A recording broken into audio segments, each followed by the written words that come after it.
निरहुआ भी हैं यार, कैसे छोड़ रहे हैं उनको? क्या पेड एक्टर एवर, पीआर को खरीद के नहीं, चंद लोगों को भाई बना के नहीं, फिल्म चला के दिखाओ निरहुआ के जैसा। पटना से आए हैं, ये भी यूपी के गाजीपुर से आए हैं।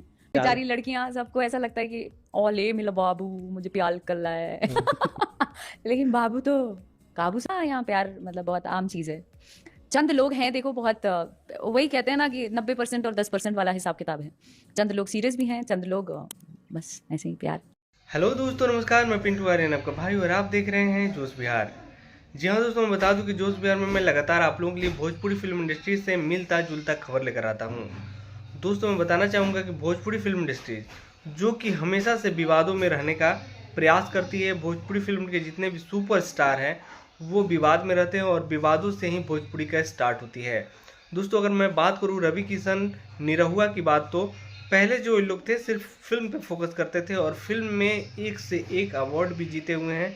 और ऐसा अगर बात करें निरहुआ और पवन सिंह की, तो ये लोग एक दूसरे से झगड़ा हमेशा करते नजर आते हैं, एक दूसरे के साथ तालमेल ही नहीं है। दोस्तों, मैं बताना चाहूँगा कि जिस तरह से अगर बात करें अक्षरा सिंह ने पवन सिंह को काफ़ी लताड़ा है। जिस तरह से अगर बात करें पवन सिंह अक्षरा सिंह जिस तरह से साथ में रहकर काम कर रही थी, उसी तरह से उन लोगों के साथ कुछ ऐसा हुआ जो अलग हुए, और अलग होने के बाद लगातार पवन सिंह और अक्षरा सिंह के बीच विवाद चलना चालू हो चुका था। 2020 के बाद लगातार अभी तक वो विवाद खत्म हुई नहीं है। एक से एक पोल, एक से एक कुछ उसके बारे में उल्टा सीधा, इसके बारे में उल्टा सीधा किया जा रहा है। लगातार आपको इस वीडियो के माध्यम से मैं बताना चाहूँगा दोस्तों कि आप लोग अपने भविष्य के बारे में अगर सोचते, भोजपुरी के बारे में सोचते, तो इस तरह का हरकत करने से बाज आते हैं।